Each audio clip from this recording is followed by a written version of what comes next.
Good morning students, PK sir, your chemistry sir, welcoming you to the second lecture of chapter carbon and its compounds। ठीक है, इस chapter में इससे पहले हमने कार्बन के बारे में कुछ बेसिक्स, कार्बन के बारे में या कार्बन के जो नेचर होती है वो ऐसा क्यों होता है उसके बारे में हमने कुछ बेसिक बातें की थी। ठीक है, तो ये जो है इस चैप्टर का सेकंड लेक्चर है।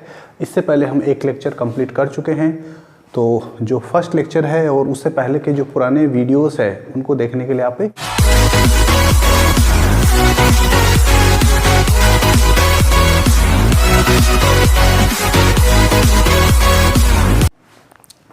अब देखिए, एलोट्रोप की बात करने से पहले हम लोगों ने एक टॉपिक डिस्कस किया था, कोवेलेंट बॉन्ड। ठीक है, कोवेलेंट बॉन्ड, और उस कोवेलेंट बॉन्ड के साथ में ही एक और टर्म यूज़ किया जाता है, कोवेलेंट कंपाउंड। Covalent compound. अब क्वेश्चन ये आता है कि ये जो कोवेलेंट कंपाउंड्स होते हैं इनके बारे में दो इम्पोर्टेंट चीज़ होती है। पहली इम्पोर्टेंट पॉइंट इनके बारे में ये होती है कि इनका जो मेल्टिंग पॉइंट और बॉइलिंग पॉइंट होता है, melting point and boiling point, वो कम क्यों होता है, first important thing.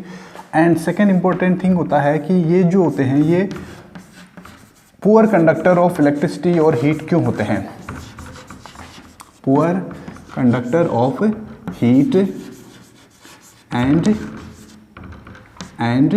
Electricity, poor conductor of heat and electricity, ऐसा क्यों होता है, ऐसा क्यों होता है। इस क्वेश्चन का आंसर आप लोगों को जो हमने अब तक डिस्कस किया है उसके अकॉर्डिंगली आपको इसका क्वेश्चन का आंसर बताना है। ठीक है, तो ये क्वेश्चन जो है वो आप लोगों के लिए एक इम्पोर्टेंट क्वेश्चन है। लेट मी सी, देखते हैं कि कितने लोग जो हैं वो इसको बता पाते हैं। ठीक है, तो इसको हम डिस्कस करेंगे कब, जब आप लोग सभी इसका आंसर सबमिट कर देंगे। ठीक है, अब देखिए इसके बाद में हम बात करते हैं एलोट्रोप। एलोट्रोप क्या होता है, देखिए एलोट्रोप्स का मीनिंग क्या होता है। एक सिंपल सी मीनिंग बोलें तो एक ही एलिमेंट, ठीक है, और उस एलिमेंट के जो हैं अगर डिफरेंट फिजिकल फॉर्म्स होते हैं,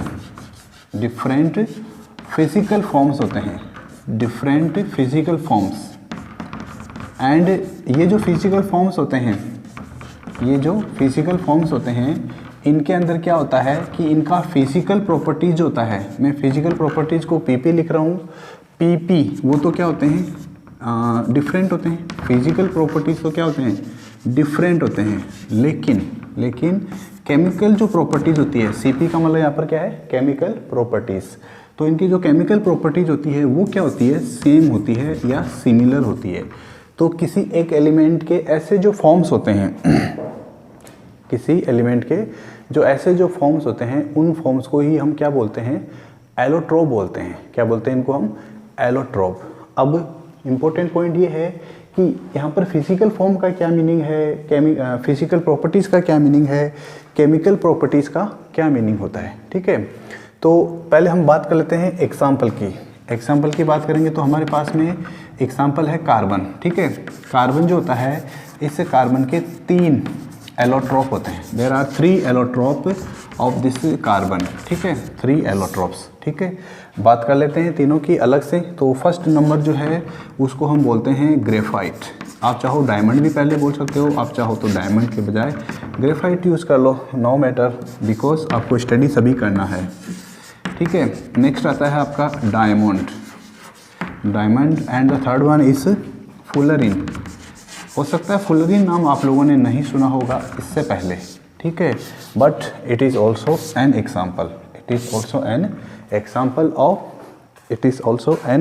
एग्जाम्पल ऑफ कार्बन के एक इम्पोर्टेंट क्या बोलते हैं इसको, एलोट्रोप का नाम होता है। ठीक है, चलिए ग्रेफाइट की बात करते हैं सबसे पहले।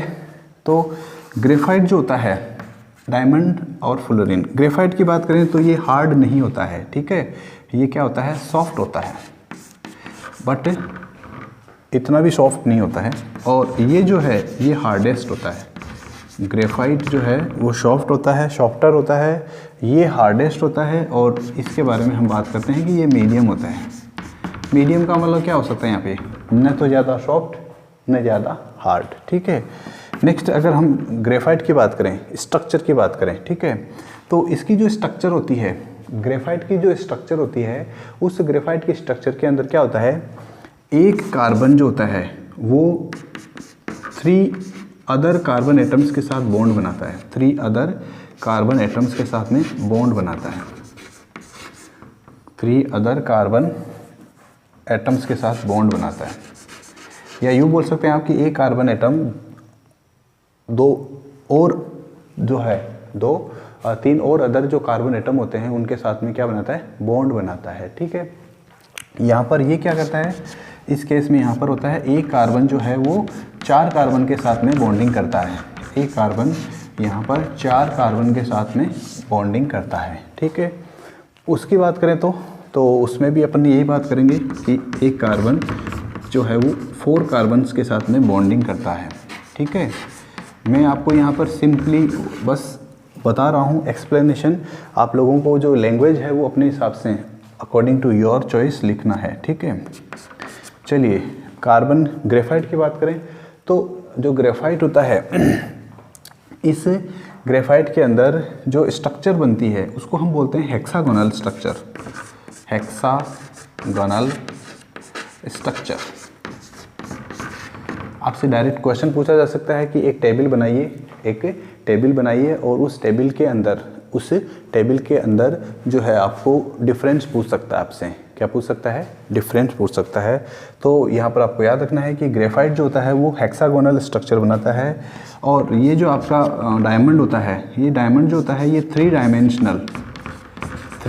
डायमेंशनल स्ट्रक्चर बनाता है, स्ट्रक्चर। अब ये 3D स्ट्रक्चर कैसी होती है, यहाँ पे मैं जो STR यूज़ कर रहा हूँ इसका फुल फॉर्म है स्ट्रक्चर।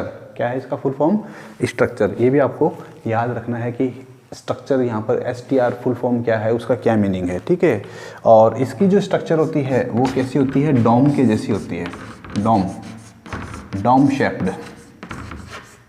अब डोम क्या होता है भाई, जो अगर आप लोगों ने SST में या हिस्ट्री में ज़रूर पढ़ा होगा कि टॉम्ब होता है, टॉम्ब, जो टॉम्ब की जैसे स्ट्रक्चर होती है ना, जैसे टॉम्ब ऑफ हुमायूं है ना, टॉम्ब ऑफ बाबर, ठीक है, ये सब क्या है, ये सब डोम के जैसी स्ट्रक्चर होती है, ठीक है।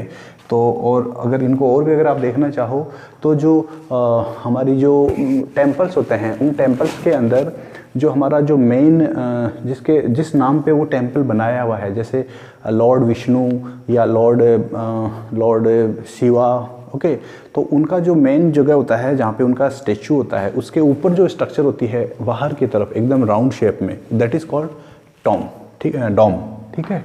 तो इसकी स्ट्रक्चर होती है डोम शेप्ड, ठीक है। बात करते हैं नेक्स्ट।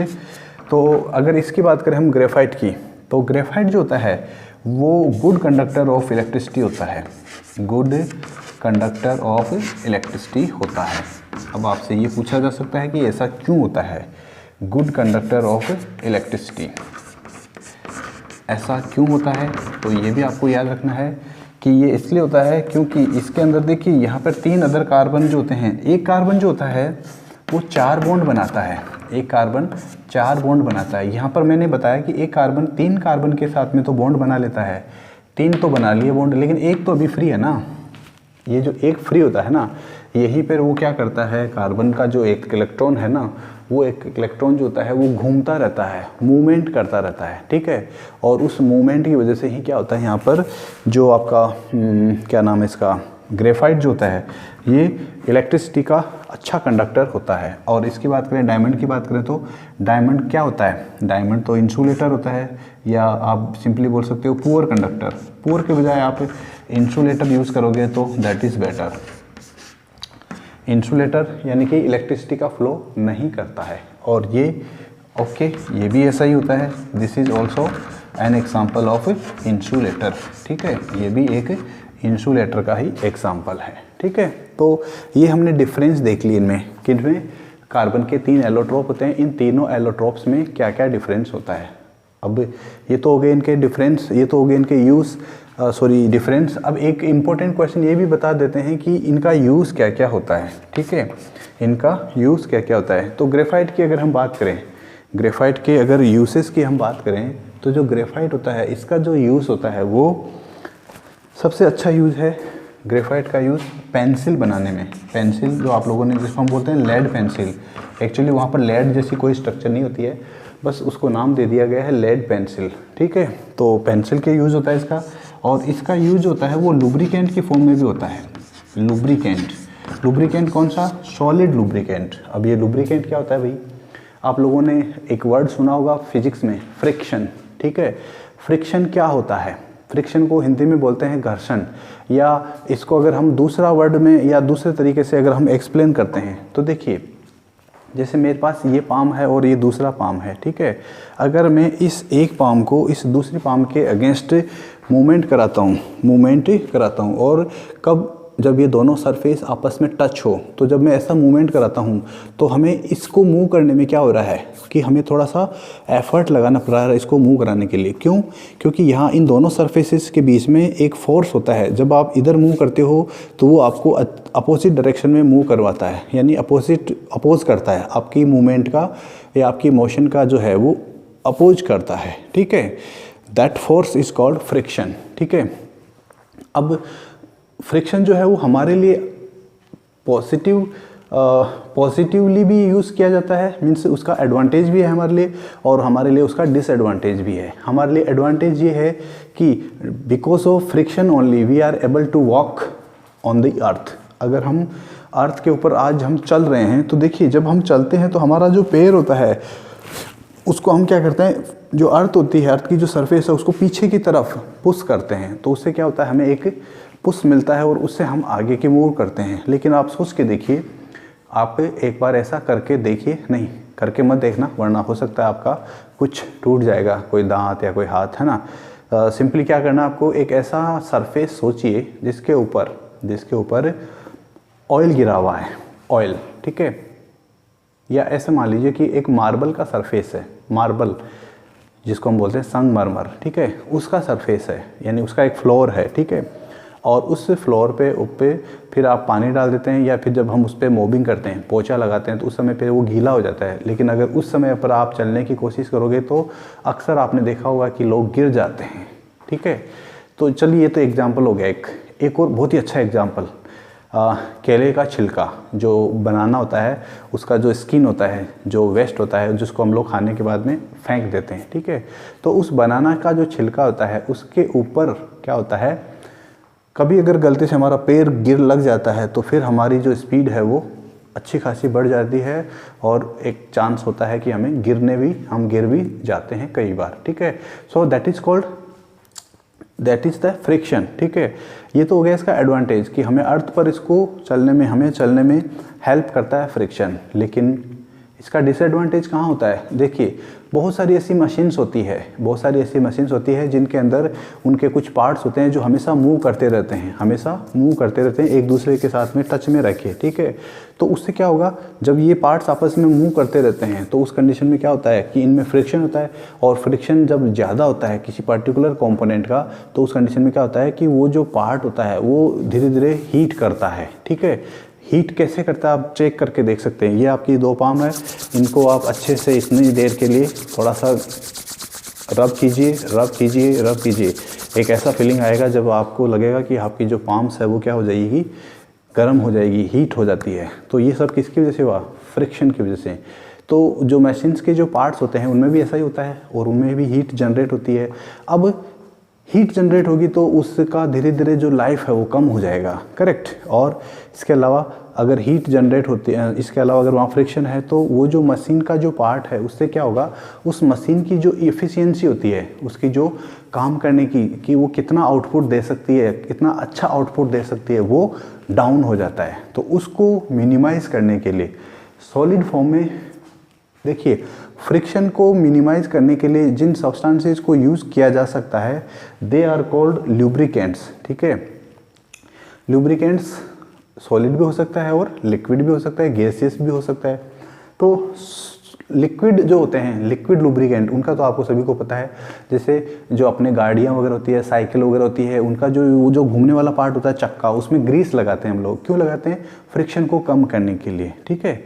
ऐसे ही जो सुइंग मशीन होती है, जो सिलाई की मशीन होती है, उसके अंदर भी हम ऑयलिंग करते हैं, तेल देते हैं, तेल डालते हैं उसमें भी। क्यों? सो दैट फ्रिक्शन कम किया जा सके, ठीक है। ये तो हो गया लिक्विड लुब्रिकेंट का एग्जाम्पल। लेकिन कभी कभी ऐसी जगह होती है, ऐसी मशीन्स होती है जहाँ पे हीट इतनी ज़्यादा होती है कि उसमें अगर आप तेल डालोगे तो वो तेल वेपराइज हो जाएगा, उड़ जाएगा हवा में, ठीक है। तो वहाँ पे लिक्विड लुब्रिकेंट काम में नहीं लिया जा सकता। तो उस कंडीशन में हमें क्या करना पड़ेगा?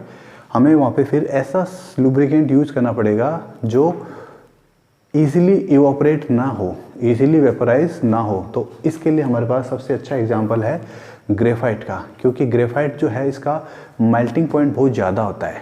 ग्रेफाइट का मेल्टिंग पॉइंट बहुत ज़्यादा होता है, इसलिए ये आसानी से पिघलता भी नहीं है। और आप लोगों ने देखा होगा कि जो आपकी पेंसिल होती है, उस पेंसिल की जो टिप होती है, जो पेंसिल की टिप होती है, उसको अगर आप कभी ऐसे फील करके देखेंगे तो वो स्मूथ होती है। तो यहाँ पर ये जो ग्रेफाइट होता है, ये भी क्या होता है? एक सॉलिड लुब्रिकेंट का काम करता है मशीन्स में, ठीक है। ये तो हो गया ग्रेफाइट का यूज़। और कहाँ यूज़ होता है इसका, ग्रेफाइट का? देखिए, ग्रेफाइट का जो और यूज़ होता है वो होता है आपके क्या बोलते हैं जिसको हम, जो इलेक्ट्रिक सेल्स होते हैं, किसमें? इलेक्ट्रिक सेल्स, उनमें होता है इसका यूज़। इलेक्ट्रिक सेल्स में भी इसका यूज़ होता है। किसमें? देखिए, अगर आपने कभी इलेक्ट्रिक सेल की स्ट्रक्चर देखी होगी तो ये है आपका, मान लीजिए एक इलेक्ट्रिक सेल, और यहाँ पर ऐसी स्ट्रक्चर होती है। अगर आप कभी इस केस को, ये जो इसका केस है, इसको अगर आप तोड़ के देखोगे ना, तो अंदर की तरफ एक ब्लैक कलर की ऐसी एक रॉड सी निकलती है, एक ब्लैक कलर की ऐसी रॉड सी निकलती है। और ये जो रॉड होती है ये ग्रेफाइट की बनी हुई होती है। दिस इज़ कॉल्ड ग्रेफाइट, ठीक है। ग्रेफाइट का ये एक प्रकार से आप बोल सकते हो इलेक्ट्रोड है, ये ग्रेफाइट का इलेक्ट्रोड है, ठीक है।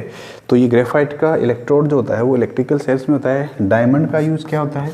डायमंड का यूज़ तो बहुत होता है, आप लोगों ने सुना होगा, मूवीज़ में भी देखा होगा कि जो डायमंड्स होते हैं उनकी स्मगलिंग करते हैं। क्यों करते हैं भाई डायमंड्स की स्मगलिंग? बहुत महंगा होता है, दिस इज़ वेरी प्रेशियस। तो इसलिए इसका जो है इलीगल ट्रेड होता है। और सबसे बढ़िया इसका यूज़ क्या है? आजकल इसका यूज़ क्या करते हैं? ऑर्नामेंट्स में इसका यूज़ करते हैं, ऑर्नामेंट्स में, ठीक है। जो ऑर्नामेंट्स या जो ज्वेलरी होती है उनमें, उनको बनाने में इसका यूज़ करते हैं, ठीक है। और नेक्स्ट है आपका फुलरिन। अब फुलरिन का यूज़ क्या करते हैं ये आप लोगों को कमेंट सेक्शन में बताना है कि what is the use of fullerene, क्योंकि ये रिसेंटली डिस्कवर्ड सब्सटेंस है। ये एक लेटेस्ट जो है एग्जाम्पल है जिसका यूज़, जिसका अभी तक जिसका क्या बोलते हैं यूज़ जो है वो इतना ज़्यादा अभी वेल नोन नहीं है, ठीक है। तो इसका यूज़ जो है वो आप लोग मुझे बताएंगे कि what is the use of this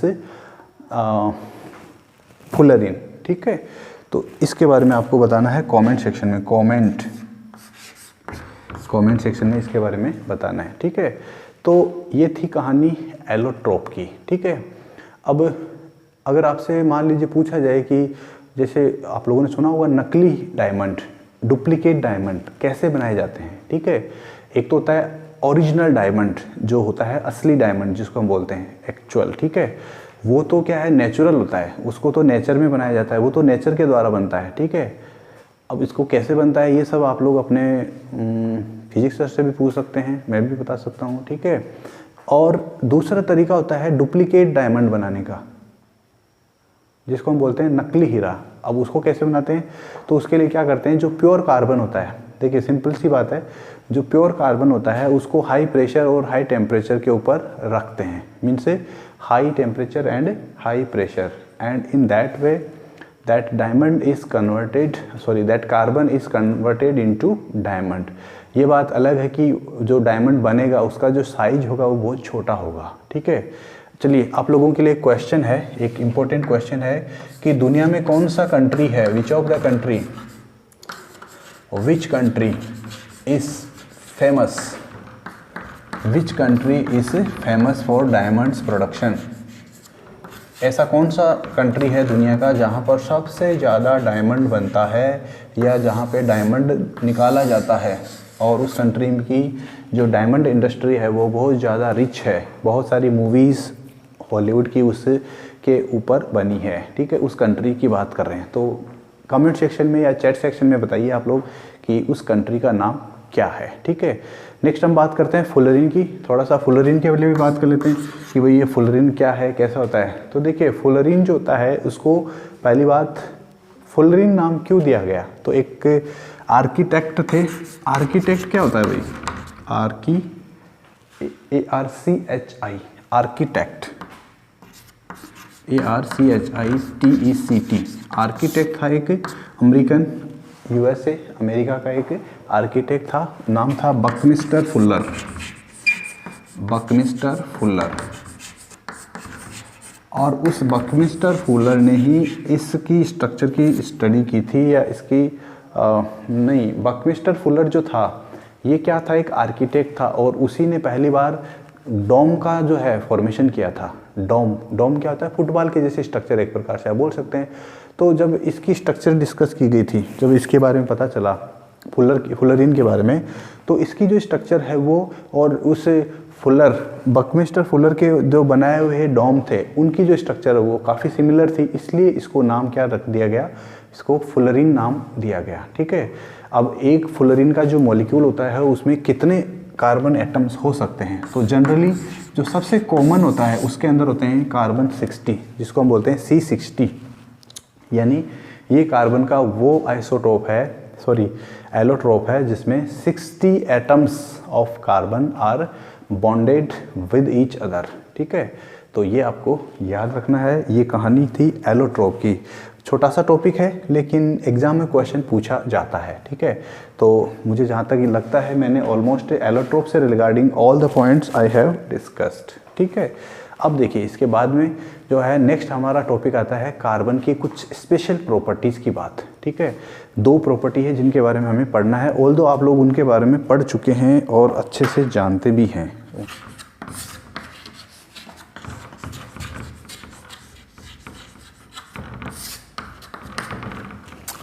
special features of carbon.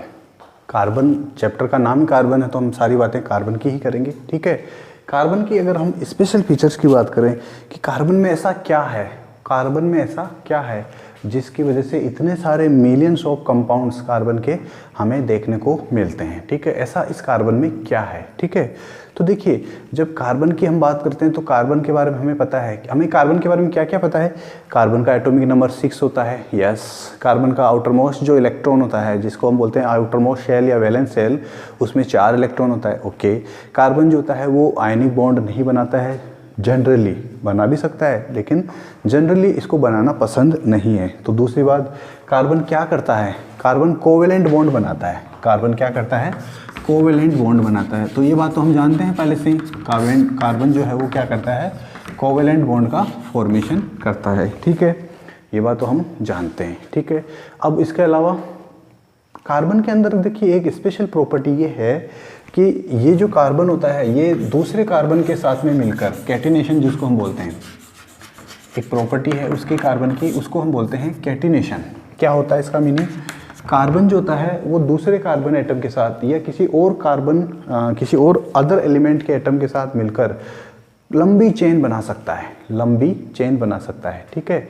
तो ये जो कार्बन का प्रॉपर्टी होता है जिसके अंदर वो क्या करता है, कार्बन के दूसरे एटम्स के साथ, ध्यान रखिएगा मैंने गलती बोल दिया पहले, कार्बन दूसरे कार्बन एटम के साथ में ही बॉन्ड का फॉर्मेशन करता है, ठीक है। इस प्रॉपर्टी को, इस यूनिक प्रॉपर्टी को बोलते हैं कैटिनेशन, ठीक है। और उससे क्या होता है, बहुत लंबे लंबे मॉलिक्यूल्स का फॉर्मेशन ये कर लेता है। तो इस प्रॉपर्टी को हम बोलते हैं कैटिनेशन, ठीक है। क्या कैटिनेशन की प्रॉपर्टी सिर्फ कार्बन में ही होती है? जी नहीं, कार्बन में नहीं होती है। कार्बन का ही एक भाई है सिलिकॉन, सिलिकॉन में भी ऐसी प्रॉपर्टी होती है, सिलिकॉन भी ऐसा कर सकता है। लेकिन प्रॉब्लम ये है कि सिलिकॉन का जो एटम होता है उसका साइज कार्बन के एटम के साइज से बड़ा होता है। अगर मैं यहाँ पर आपको कार्बन को बना के दिखाऊं तो जैसे मान लीजिए मैंने ये कार्बन का एटम बनाया है,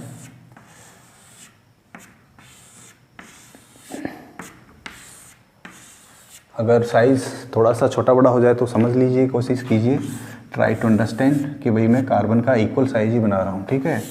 लेकिन यहाँ पर देखिएगा थोड़ा सा आपको साइज बड़ा मिलेगा। क्या फ़ायदा हुआ इससे? इससे क्या हुआ? इसमें तो ये है कार्बन सारे, ये C है, C है, C है, C है, C है, ये है आपके SI और भी आगे, इधर भी आगे। देखिए क्या होता है, सिलिकॉन के अंदर भी ये प्रॉपर्टी होती है कैटिनेशन की, लेकिन यहाँ पर ये जो बीच का जो बॉन्ड बनता है, ये बॉन्ड बहुत वीक होता है। ये बॉन्ड जो है वो क्या होता है? वीक होता है, ठीक है। अब वीक बॉन्ड होने का मतलब क्या होगा? जैसे मान लीजिए अगर आपके पास एक गोल्ड की चेन है और उस चेन के अंदर जो बीच में जो लिंक्स लगे हुए हैं, जो जॉइंट करते हैं जॉइंट्स जो लगे हुए हैं, अगर वो वीक होंगे तो क्या होगा? वो जो आपका चेन है, गोल्ड का जो चेन है, वो क्या हो जाएगा? थोड़ा सा फोर्स अप्लाई करने पर ही टूट जाएगा। यहाँ पर भी ऐसी कहानी है, अगर इसको थोड़ा सा मौका मिलता है तो ये बॉन्ड यहाँ से टूट जाता है। ऐसा करने से जो है इसकी कैटिनेशन की जो प्रॉपर्टी है वो क्या हो जाती है? कमज़ोर हो जाती है विद रिस्पेक्ट टू कार्बन। यहाँ पर कार्बन का जो ये बॉन्ड होता है, ये जो बॉन्ड ये बहुत ज़्यादा स्ट्रॉन्ग होता है। इसको ब्रेक करने के लिए आपको बहुत ज़्यादा एनर्जी की ज़रूरत होती है। ये बॉन्ड जो है वो वीक होता है, ये बॉन्ड क्या होता है? वीक होता है, और इस बॉन्ड को ईजिली ब्रेक किया जा सकता है, ठीक है।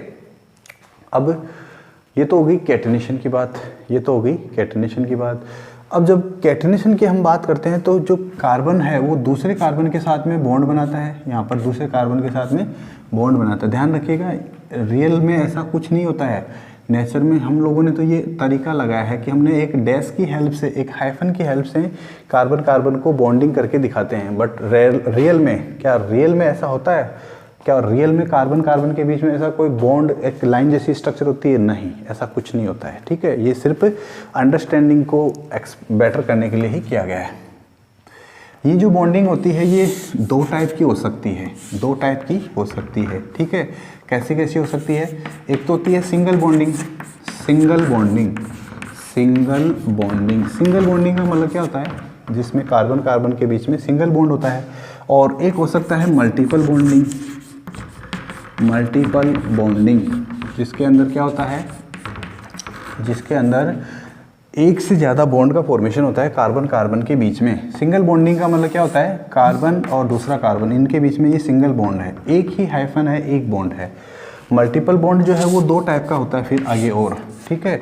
ये होता है कार्बन डबल बॉन्ड कार्बन, यानी कि कार्बन और कार्बन के बीच में डबल बॉन्ड बन सकता है, और कार्बन और कार्बन के बीच में ट्रिपल बॉन्ड भी बन सकता है। तो ये तो है डबल बॉन्ड, ये तो क्या है? डबल बॉन्ड, और ये जो है ये क्या है आपका? Triple bond. ये क्या है आपका? ट्रिपल बॉन्ड, ठीक है। तो इसको आप याद रखिएगा, double bond and triple bond. उम्मीद है, I expect that all of you are getting this point, ठीक है। तो ये जो कंपाउंड्स होते हैं जिनके अंदर कार्बन का सिंगल बॉन्ड प्रेजेंट होता है, ऐसे जो कंपाउंड्स होते हैं जिनमें सिंगल बॉन्डिंग प्रेजेंट होती है, ऐसे जो कंपाउंड्स होते हैं उनको हम सैचुरेटेड कंपाउंड्स बोलते हैं। They are called saturated compounds. आपसे डेफिनेशन पूछ सकता है कि सैचुरेटेड कंपाउंड का मीनिंग क्या होता है, तो आपको क्या बताना होगा कि कार्बन के ऐसे कंपाउंड्स जिनके अंदर जो कार्बन एटम होता है उनके बीच में सिंगल बॉन्ड होता है। They are bonded by single bond और they are linked by single bond. This is called saturated compound, ठीक है। ऐसे कंपाउंड्स जिनमें मल्टीपल बॉन्ड होता है उनको हम बोलते हैं अनसैचुरेटेड कंपाउंड। अनसैचुरेटेड कंपाउंड को मैं शॉर्ट में COMP लिखूंगा। सो ये कंपाउंड का COMP है, कंप्यूटर वाला COMP नहीं है। तो ये होता है डबल बॉन्ड और ये होता है ट्रिपल बॉन्ड, यानी कि अनसैचुरेटेड कंपाउंड दो टाइप के हो सकते हैं, ठीक है। क्या क्या हो सकते हैं? वो डबल बॉन्ड वाले, और वो क्या क्या हो सकते हैं? ट्रिपल बॉन्ड वाले, ठीक है। तो ये आपको याद रखना है कैटिनेशन की प्रॉपर्टी में, ठीक है। चलिए, तो मैंने ये बता दिया आपको कि कार्बन का जो बॉन्ड होता है वो बहुत ज़्यादा स्ट्रॉन्ग होता है। स्ट्रॉन्ग किस सेंस में? कि अगर आपको उस बॉन्ड को ब्रेक करना है तो उसके लिए आपको बहुत ज़्यादा मेहनत करनी पड़ेगी।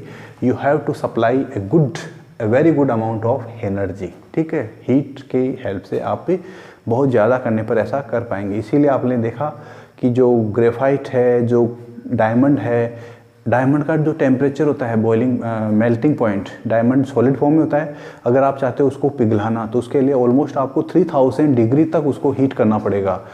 3000 डिग्री एक ऐसा टेम्परेचर है जिस पे हमारा बॉडी जो है वो सब कुछ ख़त्म हो जाता है, राख ऐश बन जाती है, ठीक है।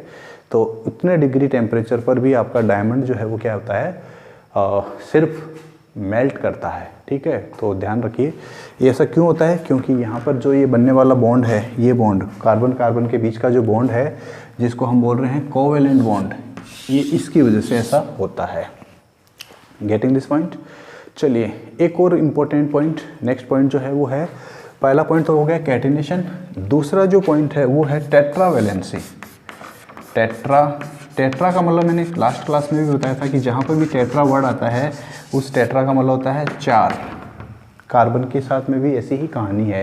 कार्बन की बात करें तो कार्बन के पास आउटर मोस्ट शेल में 4 इलेक्ट्रॉन होता है, सबको पता है।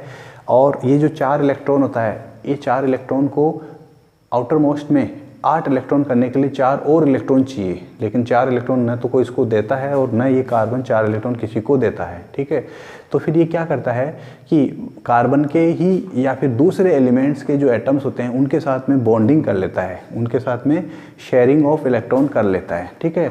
और वो जो शेयरिंग ऑफ इलेक्ट्रॉन होती है उसको ही हम बोलते हैं कोवेलेंट बॉन्ड, ठीक है।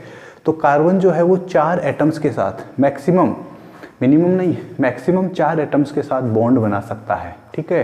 ये है कार्बन की वैलेंसी 4, दैट इज़ वाई इसको हम बोलते हैं टेट्रावेलेंसी। क्या कार्बन सिर्फ कार्बन के साथ ही बॉन्ड बनाता है? नहीं, कार्बन जो है वो कार्बन हाइड्रोजन के साथ में भी बॉन्ड बना सकता है, कार्बन जो है वो हाइड्रोजन के साथ में भी बॉन्ड बना सकता है, कार्बन जो है वो ऑक्सीजन के साथ में भी बॉन्ड बना सकता है, कार्बन ऑक्सीजन के साथ में भी बॉन्ड बना सकता है। लेकिन कार्बन जो है वो नाइट्रोजन के साथ में भी बॉन्ड बना सकता है, बनाता भी है।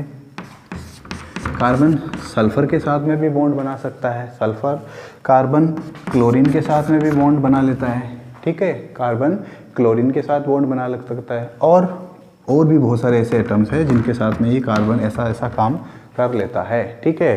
तो यहाँ पर देखिए एक लाइन मैंने बनाई है, एक हाइफन बनाया, इसका मतलब है ये सिंगल बॉन्ड है, ठीक है। यहाँ पे मैंने 2 लाइन बनाई है, इसमें भी मैंने 2 लाइन बनाई है, इसका मतलब ये दोनों क्या है, डबल बॉन्ड है, ठीक है। यहाँ पर मैंने 3 लाइन बनाई है। अब आप यहाँ पर ये बोल सकते हो कि कार्बन ने तो 3 ही बॉन्ड बनाए, एक बॉन्ड और कहाँ गया? तो एक बॉन्ड जरूर इधर होगा, कुछ ना कुछ, कोई भी एक कार्बन हो सकता है इधर या हाइड्रोजन हो सकता है। यहाँ एक डबल बॉन्ड बना दिया तो यहाँ पर कुछ और होगा, या तो सिंगल बॉन्ड वाला होगा या डबल बॉन्ड वाला, ऐसे ही इसके 3 बॉन्ड और है। तो ये होता है कार्बन का tetravalency, this is the tetravalency of A carbon, ठीक है। ऐसा करने से क्या होता है, कार्बन जो है वो ऐसा करने से क्या होता है, ऐसा करने से फ़ायदा ही होता है कि कार्बन बहुत सारे एलिमेंट्स के एटम के साथ बनाकर वैरायटी ऑफ कंपाउंड्स का फॉर्मेशन कर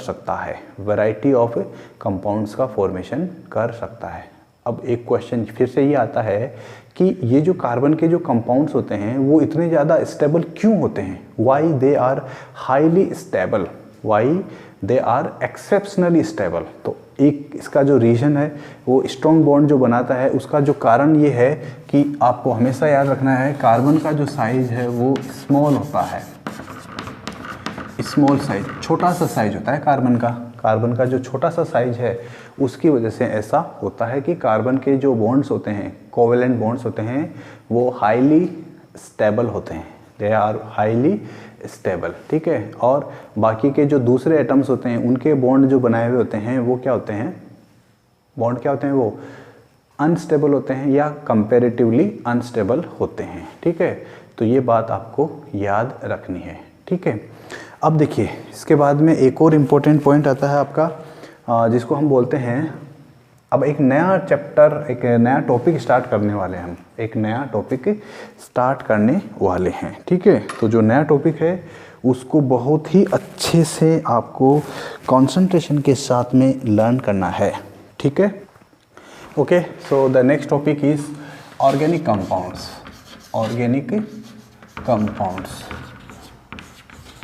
ऑर्गेनिक वर्ड का मीनिंग क्या होता है?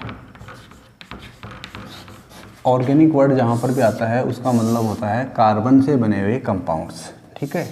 कार्बन से बने हुए कंपाउंड्स, उनकी हम यहाँ पर बात करेंगे। तो स्टार्टिंग की बात करें, अगर इसका हिस्ट्री की बात करें तो ये कार्बन जो होता है, इस कार्बन का ही ये एक स्पेशल फीचर है, क्योंकि ये जो ऑर्गेनिक वर्ड है ये पूरा का पूरा कार्बन को ही डेडिकेटेड है। ठीक है, कार्बन ही एक ऐसा यूनिक एलिमेंट है जिसमें ये स्पेशल दो प्रॉपर्टी है, कैटिनेशन और टेट्रावैलेंसी, और उसकी वजह से ये कार्बन जो है वो मिलियंस ऑफ कंपाउंड्स का फॉर्मेशन करता है। ठीक है, क्या ये जो ऑर्गेनिक कंपाउंड्स होते हैं इनको बनाने के लिए कोई मतलब कोई नेचुरल पावर की ज़रूरत होती है, दैट इज़ कॉल्ड कोई भगवान की या कोई गॉड की ज़रूरत होती है, या ऐसा कुछ होता है? तो पहले ऐसा मानते थे। पहले का मतलब उस समय जब एजुकेशन का लेवल इतना ज़्यादा नहीं था। ओके, आज से 400 साल पहले, 400 ईयर्स 500 ईयर्स पहले की बात है। ठीक है, उस समय ऐसा मानते थे कि कार्बन के जो कंपाउंड्स होते हैं उनको बनाने के लिए एक स्पेशल टाइप का फोर्स चाहिए। ठीक है, जो जिसको उन्होंने वाइटल फोर्स नाम दिया था। ठीक है, तो उसके बिना कार्बन के कंपाउंड्स का फॉर्मेशन नहीं होता है। ठीक है, फिर उसके बाद में एक साइंटिस्ट आते हैं फ्रेडरिच हॉलर, और उन्होंने क्या किया, एक कंपाउंड होता है अमोनियम साइनेट, मैं इसका फॉर्मूला लिख रहा हूँ यहाँ पर, अमोनियम साइनेट। इस अमोनियम साइनेट को हीट किया उन्होंने, और इसको हीट करके उन्होंने एक कंपाउंड बनाया, और इस कंपाउंड को हम बोलते हैं urea. This is called urea, और ये यूरिया जो है ये कार्बन का कंपाउंड है, UREA। ये यूरिया क्या है, कार्बन का एक कंपाउंड है। ये तो है इनऑर्गेनिक कंपाउंड। एक तो होता है ऑर्गेनिक और एक होता है इनऑर्गेनिक। ऑर्गेनिक का अपोजिट, ऑर्गेनिक का मतलब होता है कार्बन से बना हुआ, इनऑर्गेनिक का मतलब होता है कार्बन से नहीं बना हुआ। यहाँ पर ध्यान रखिएगा, ये जो कार्बन आपको सी दिख रहा है ये कार्बन वाला सी नहीं है, ये साइनेट का सी है। ठीक है, तो ये एक इनऑर्गेनिक कंपाउंड था, इसको इन्होंने हीट किया, और इसको हीट करने से इन्होंने एक कार्बन वाला कंपाउंड बना डाला। फिर तो सारी स्टोरी चेंज हो गई, सारा हिस्ट्री चेंज हो गया। अब तो लोग बात करने लगे कि यस, ऑर्गेनिक कंपाउंड्स यानी कि कार्बन के जो कंपाउंड्स हैं उनको हम बना सकते हैं, उसके लिए कोई भगवान की या कोई गॉड की या कोई नेचर की ज़रूरत नहीं है, हम खुद भी बना सकते हैं। ठीक है, तो ठीक है, ये कार्बन का एक सिंपल सा हिस्ट्री था ऑर्गेनिक कंपाउंड का, लेकिन हमें तो बात करनी है अब डिटेल से। तो देखिए, एक बेसिक लेवल पर अगर हम बात करें तो जो ऑर्गेनिक कंपाउंड्स होते हैं उनको हम दो पार्ट्स में यहाँ पर डिवाइड करेंगे। ठीक है, उनको हम दो पार्ट्स में डिवाइड करेंगे। कार्बन के दो जो कंपाउंड्स होते हैं उनको दो पार्ट्स में डिवाइड करेंगे हम। एक को हम बोलेंगे सैचुरेटेड, एक को हम बोलेंगे सैचुरेटेड कंपाउंड। क्या बोलेंगे? Saturated compound.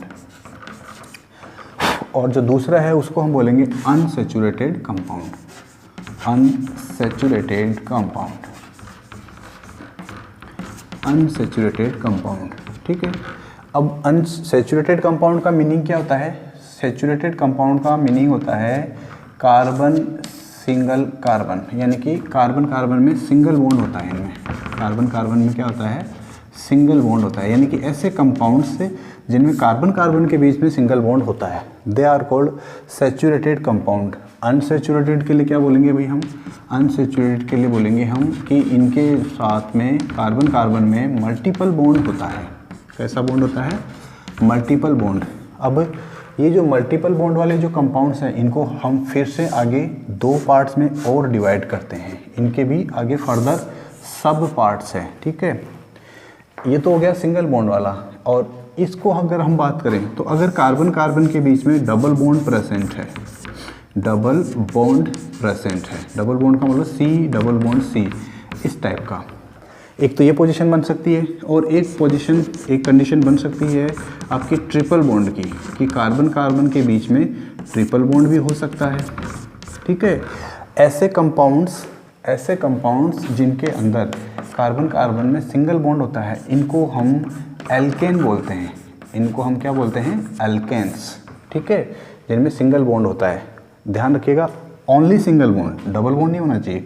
और जो डबल बॉन्ड वाले होते हैं इनको बोला गया alkene, they are called alkenes. ठीक है, और जिनमें ट्रिपल बॉन्ड होता है उनको हम बोलते हैं अल्काइंस। क्या बोलते हैं इनको हम? एल्काइंस। ठीक है, यहाँ पर ये जो एल्क वर्ड आ रहा है, इस एल्क वर्ड का मीनिंग क्या है? इस एल्क वर्ड का मीनिंग क्या है?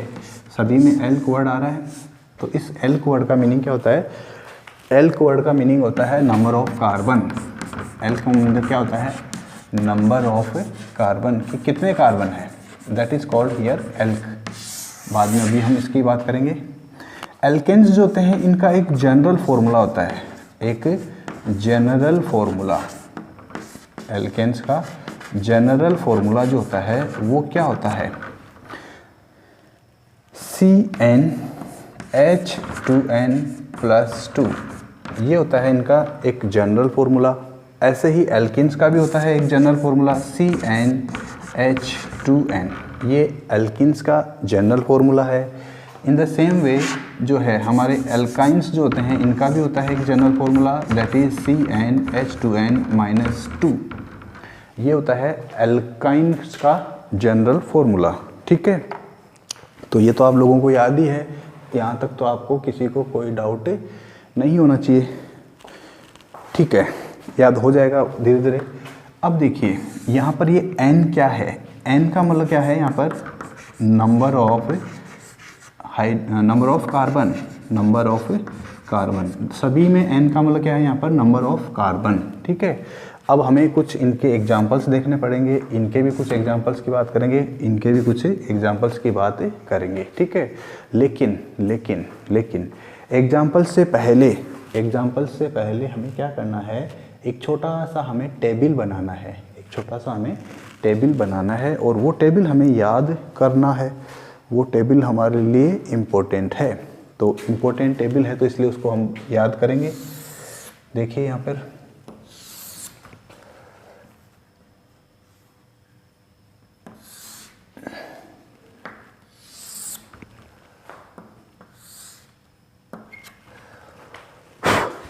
आप लोगों को टेबल जो है वो अच्छे से याद करनी है, अच्छे से लर्न करनी है। ठीक है, इस टेबल को लर्न करना ज़रूरी है। अब देखिए इस टेबल में ऐसा क्या है, यहाँ पर हम लिखेंगे नंबर ऑफ कार्बन, और यहाँ पर लिखेंगे नेम ऑफ एल्क। एल्क कहाँ से आ गया? ये रहा एल्क, जिसमें अभी बोला था हमने, नंबर ऑफ कार्बन के लिए जो हम बोलते हैं एल्क। ठीक है, अगर एक कार्बन होता है, 1 कार्बन देंगे यहाँ पर मैथ, ये उस एल्क का नाम होगा अगर एक कार्बन होगा तो। दूसरा, अगर 2 कार्बन होगा तो उसके लिए हम यूज़ करेंगे एथ। ठीक है, 3 कार्बन होगा तो उसके लिए हम यूज़ करेंगे प्रोप, PROP। ठीक है, 4 कार्बन होगा तो उसके लिए हम यूज़ करेंगे ब्यूट। ध्यान रखिएगा ये BUT बट, इंग्लिश वाला बट नहीं है, ये हमारी केमिस्ट्री का ब्यूट है। इंग्लिश वालों ने तो चुरा लिया हमसे, ये हमारा ब्यूट था और इंग्लिश वालों ने इसको बट बना लिया हमारे से लेके। ठीक है, कोई बात नहीं। नेक्स्ट आता है 5। अगर किसी ऑर्गेनिक कंपाउंड में 5 कार्बन हो तो उसको हम उसके लिए एल्क वर्ड जो होता है वो यूज़ करते हैं पेंट, लेकिन ये पेंट पहनने वाला नहीं है। ठीक है, next, if there are 6 carbons then this is called hex. If there are 6 carbon, then it is called hex, and if there are 7 carbons, then it is called hept, HEPT, hept. Then 8 carbon हो तो oct, OCT. Then 9 carbon हो तो non। अब ये English वाला none नहीं है, जो नन वायलेंस में आता है ना, नॉन वायलेंस या नन वायलेंस, वो वाला नन नहीं है, ये नॉन है, हमारा केमिस्ट्री का नॉन है ये। और अगर 10 इलेक्ट्रॉन्स हो तो उसके लिए हम बोलेंगे डैक, DEC। अब ये DEC क्या है? दिसंबर वाला शॉर्ट फॉर्म नहीं है, DEC है ये, डैक। ये होते हैं इम्पोर्टेंट, इन सबको आप लोगों को याद रखना होगा, चाहे इसे आप कैसे भी याद करो, कुछ भी करो, जैसे कोई भी तरीका लगाओ। चाहो तो आप क्या करो, आपकी जो स्टडी रूम है, आपका जो स्टडी रूम है, उस स्टडी रूम के पास में जो भी आप जहाँ बैठे हैं उसके दीवार के ऊपर एक पेपर पे लिख लीजिए इनको सबको ऐसे टेबल के फॉर्म में, और उनको चिपका दीजिए याद रखने के लिए। याद कैसे रखेंगे? 1 को मैथ, 2 को एथ, 3 को प्रोप, 4 को ब्यूट, 5 को पेंट, 6 को हेक्स, 7 को हेफ्ट, 8 को ऑक्ट, 9 को नॉन, 10 को डैक। अब आप कहोगे कि क्या सभी इंपॉर्टेंट है या केवल इतने ही होते हैं? जी नहीं, आप लोगों के लिए यहाँ तक इम्पोर्टेंट है, 6 तक। लेकिन कुछ लोग ऐसे भी तो हैं जो ज़्यादा इंटेलिजेंट होते हैं या ज़्यादा कुछ और एक्स्ट्रा करना चाहते हैं, उनमें हमेशा ये रहती है कि मुझे कुछ और ज़्यादा चाहिए, ज़्यादा कुछ और करना है। ऐसे लोगों के लिए फिर कुछ एक्स्ट्रा है ये। ठीक है, क्या इतना ही होता है? नहीं, 10 से आगे भी होता है, 100 तक जा सकते हो आप चाहो तो। 100 तक जाने के लिए मैं भी नहीं बताऊंगा आपको, क्यों? क्योंकि फिर आपका जो मेन 10th क्लास का जो पोर्शन है वो तो छूट जाएगा और आप तो किसी और काम में बिजी हो जाओगे, ठीक है। और फिर भी अगर आप नहीं मानते हैं तो फिर आप उसके लिए ऑप्शन है गूगल गुरु, ठीक है। आप एक गूगल गुरु पे जाके इनके बारे में पता कर सकते हैं, ठीक है। चलिए, तो अब हम बात करते हैं सबसे पहले हम एल्केन की, ठीक है।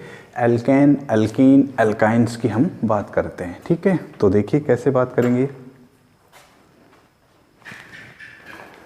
चलिए, organic compounds and organic compounds जो है उनमें से जो फर्स्ट कैटेगरी के जो कंपाउंड है, अच्छा एक वर्ड और आता है कभी कभी आप लोगों ने सुना होगा, हाइड्रोकार्बन। हाइड्रोकार्बन, तो हाइड्रोकार्बन का मीनिंग क्या होता है कि सिंपली ऐसे कंपाउंड, हाइड्रोकार्बन का मतलब होता है ऐसे सब्सटेंसेस जो हाइड्रोजन और कार्बन से बने होते हैं, ऐसे सब्सटेंसेस और substances which are made from hydrogen and carbon. Hydro means hydrogen, carbon तो सीधा दिख रहा है कार्बन, तो हम ऑर्गेनिक कंपाउंड्स को जनरली हाइड्रोकार्बन भी बोल सकते हैं, या हाइड्रोकार्बन्स जो होते हैं उनको ऑर्गेनिक कंपाउंड्स भी बोल सकते हैं, जनरली इंपॉर्टेंट है, ठीक है। अब हम बात कर रहे हैं फर्स्ट एल्केन की। सबसे पहले हम बात कर रहे हैं एल्केन की, ठीक है। एल्केन की बात कर रहे हैं तो सबसे पहली बात, मान लीजिए हमें एक ऐसा कंपाउंड बनाना है और जिसके अंदर एक ही कार्बन हो, तो उसका नाम क्या होगा, उसका स्ट्रक्चर कैसा होगा। तो एक कार्बन है, तो एक ही कार्बन है, तो अब इसकी जो टेट्रावेलेंसी है उसको पूरा करने के लिए हमें क्या जोड़ना होगा इसमें, हाइड्रो मतलब हाइड्रोजन, ठीक है। तो इसको हम लिखेंगे ऐसे, ये है आपका फर्स्ट कार्बन, ठीक है, फर्स्ट कंपाउंड एल्केन का, ठीक है। अब इसका नाम क्या होगा, एक कार्बन है, एक कार्बन के लिए, अच्छा एल्केन जो होता है इनका सफिक्स यूज़ करना है हमें, इनका जो सफिक्स होता है वो होगा ANE।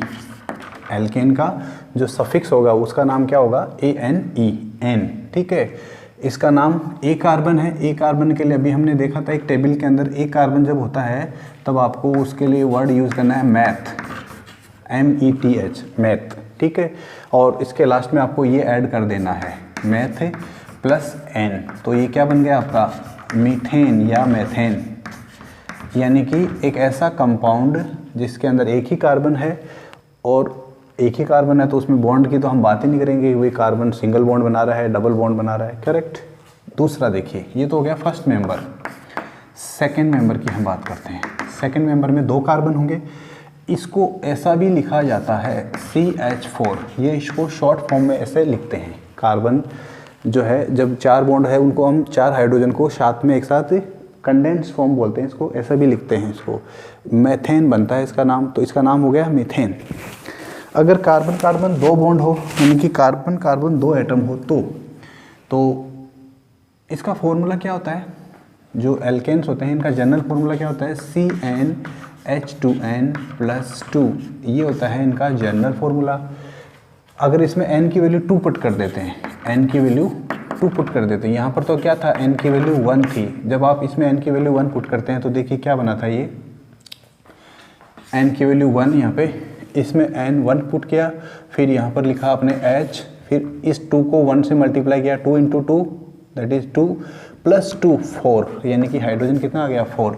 अब 1 है, इसको आप लिखो या न लिखो एक ही बात है, ये सेल्फ एक्सप्लेनेटरी है कि ये 1 ही है, तो ये फॉर्मूला बनता है ऐसा। अब हमें बनाना है दूसरे वाले कंपाउंड का, सेकंड मेंबर ऑफ एल्केन, उसकी बात करें, n की वैल्यू 2 पुट करते हैं इस फॉर्मूले में, तो जब आप इसमें n की वैल्यू 2 पुट करते हैं तो यहाँ तो हो गया C2, यहाँ पे 2 × 2 2 2 जा 4 + 2 6, हाइड्रोजन कितने हो गए इसमें, 6 हाइड्रोजन हो गए। तो इसका नाम क्या होगा, इसका नाम होगा आपका ETH, ये तो दो कार्बन के लिए होता है एथ, प्लस इसका सफिक्स क्या होगा ANE, n जोड़ दिया इसके अंदर लास्ट में, नाम क्या बन गया, इथेन, ये इसका नाम हो गया इथेन, ठीक है। नेक्स्ट आता है इसके बाद में स्ट्रक्चर। अब इसकी स्ट्रक्चर भी तो हमें बनानी पड़ेगी ना कि ये कैसा दिखता है, तो देखिए दो कार्बन है और एल्केन का मतलब होता है सिंगल बॉन्ड, यानी कि कार्बन कार्बन के बीच में सिंगल बॉन्ड है, ठीक है। अब हमारे पास में टोटल 6 इलेक्ट्रॉन है, 2 कार्बन है, एक कार्बन जो है वो ज़्यादा से ज़्यादा 4 बॉन्ड बनाता है। Maximum 4 bonds can be formed by a single carbon atom.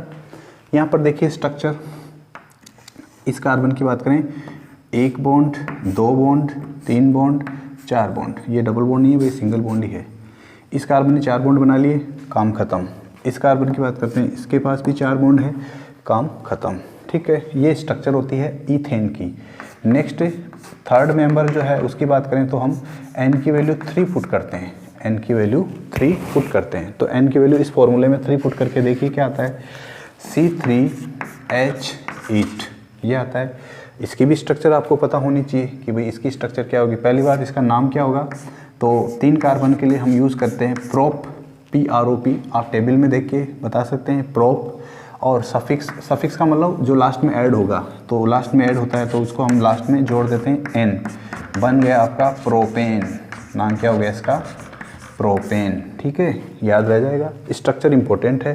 3 carbon है, तीनों कार्बन सिंगल बॉन्ड से बॉन्डेड है। 3 कार्बन और तीनों कार्बन सिंगल बॉन्ड से बॉन्डेड है। और फिर बाकी की जो वैलेंसी है उसको हम पूरा करेंगे हाइड्रोजन से। बाकी की वैलेंसी का मतलब क्या है, यहाँ पे हमें पता है कार्बन की टेट्रा वैलेंसी होती है, 4 बॉन्ड बना सकता है। एक एक बॉन्ड तो बना लिया है, तो एक एक बॉन्ड और बना देंगे हम हाइड्रोजन की हेल्प से। ये है स्ट्रक्चर प्रोपेन की। ठीक है, प्रोपेन के बाद में नेक्स्ट हम बात करते हैं नंबर 4। अगर आप n की वैल्यू 4 पुट कर देते हैं तो n की वैल्यू 4 पुट कर देते हैं, कौन से फॉर्मूले में, इस फॉर्मूले में। तो रखिए, देखिए यहाँ पर आपको फॉर्मूला मिलेगा C4H10। C4H10 ये तो हो गया इसका फॉर्मूला। नाम क्या होगा इसका, नाम होगा इसका, अब मैं यहाँ पर डायरेक्ट ही नाम लिख रहा हूँ क्योंकि अब तो आप लोग समझ गए होंगे कि मैं कैसे बना रहा हूँ नाम। सिंपल उसका जो है एल्क का जो नाम है, एल्क क्या है यहाँ पर, कार्बन का नंबर। कार्बन का नंबर कौन बता रहा है, ब्यूट। बट नहीं है, ब्यूट है ये। इसकी स्ट्रक्चर बना के देखते हैं। तो जनरली इसकी स्ट्रक्चर हम ऐसे ही बनाते हैं। मैंने बोला जनरली, इसका मतलब कुछ ना कुछ गड़बड़ भी हो सकती है। तो ये इसकी जनरल स्ट्रक्चर है। यहाँ पर सॉरी हाइड्रोजन लग जाएगा, ये हाइड्रोजन लग जाएगा, यहाँ पर हाइड्रोजन, ये hydrogen, hydrogen, hydrogen, hydrogen, hydrogen, hydrogen, hydrogen. आप चाहो तो काउंट करके देख सकते हो कितने हाइड्रोजन है। 1 2 3 4 5 6 7 8 9 10 10 ही तो है यहाँ पे। तो एक कंपाउंड जिसका नाम ब्यूटेन है उसमें 4 कार्बन होंगे और 10 हाइड्रोजन होंगे। चलिए एक बात और कर लेते हैं नंबर 5 की। नंबर 5 जो है उसका नाम होता है, पहले तो उसका फॉर्मूला देखते हैं कि फॉर्मूला क्या होगा। फॉर्मूला देखने के लिए n की वैल्यू 5 पुट करेंगे, इसमें क्या आएगा, C5H12। C5H12 नाम क्या होगा इसका, अब तो मैं सीधा सीधा बताऊंगा क्योंकि अब तो मेरे को आता है, मैंने सीख लिया है कि पेंट प्लस एन लिख देंगे, पेंटेन बन जाएगा। कार्बन 5 कार्बन को ऐसे सीधा सीधा जोड़ दीजिए, 1 2 3 4 5। बचे हुए जो वैलेंसी है कार्बन की उनको आप हाइड्रोजन से फुलफिल कर दीजिए। सभी जगह पे जहाँ पे जगह फ्री है वहाँ पे हाइड्रोजन ऐड कर दीजिए।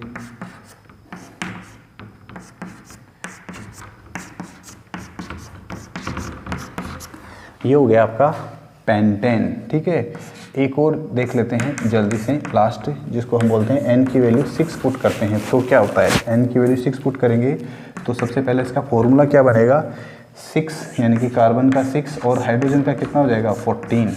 तो इसका नाम क्या होगा हमें तो पता है अब, क्योंकि हमने देखा है कि इसका जो नाम है वो अकॉर्डिंग टू टेबल 6 कार्बन के लिए हेक्स और सफिक्स यूज़ करेंगे n, तो नाम हो गया इसका हेक्सेन। अब यहाँ पर इसकी भी स्ट्रक्चर बना के देख लेते हैं। 6 कार्बन को एक ऐसे स्ट्रेट चेन के अंदर ऐड कर दीजिए। 6 कार्बन है उनको हमने एक स्ट्रेट चेन में ऐड कर दिया। बाकी के जो कार्बन हैं, बाकी की जो वैलेंसी है उनको हम क्या कर देंगे, हाइड्रोजन के साथ ऐड कर देंगे। ये हाइड्रोजन, ये hydrogen, hydrogen, hydrogen, hydrogen, hydrogen, hydrogen, hydrogen, hydrogen, hydrogen, hydrogen, hydrogen और हाइड्रोजन। ठीक है, ये है हेक्सेन। तो उम्मीद है आप लोगों को ये भी समझ में आया होगा। ध्यान रखिएगा, ये इतना इम्पोर्टेंट है कि आपको इसको याद अच्छे से करना ही होगा। जब मैं 10th क्लास में था तब मैं इनके बारे में कुछ नहीं जानता था, ठीक है, नथिंग, जीरो बटा सन्नाटा। क्यों? क्योंकि उस समय में हमारे ये 10th क्लास में था ही नहीं, सिलेबस में ही नहीं था, ये चीज़ें हम लोग जानते ही नहीं थे। ये सब चीज़ें हमने सीखी थी कब? जब हम लोग क्लास 11th में आ गए थे तब। लेकिन आप लोग लकी हैं कि आप लोगों को मेरे जैसा टीचर मिल गया, और क्लास 10th में भी मिल गया, वो भी क्लास 9th में भी मिल रहा है, ठीक है। तो ऐसी जो फ़ायदा है, इस चीज़ का जो फ़ायदा है वो आप लोग उठाइए और अच्छे से इनको लर्न कीजिए। And if still there is any problem, any doubt, you can chat me, you can contact me at any time. Okay, so right now this is the end of the class for today. Meeting you tomorrow, meeting you next class, meeting you in the next class. So till then, take care, keep yourself safe, and bye bye.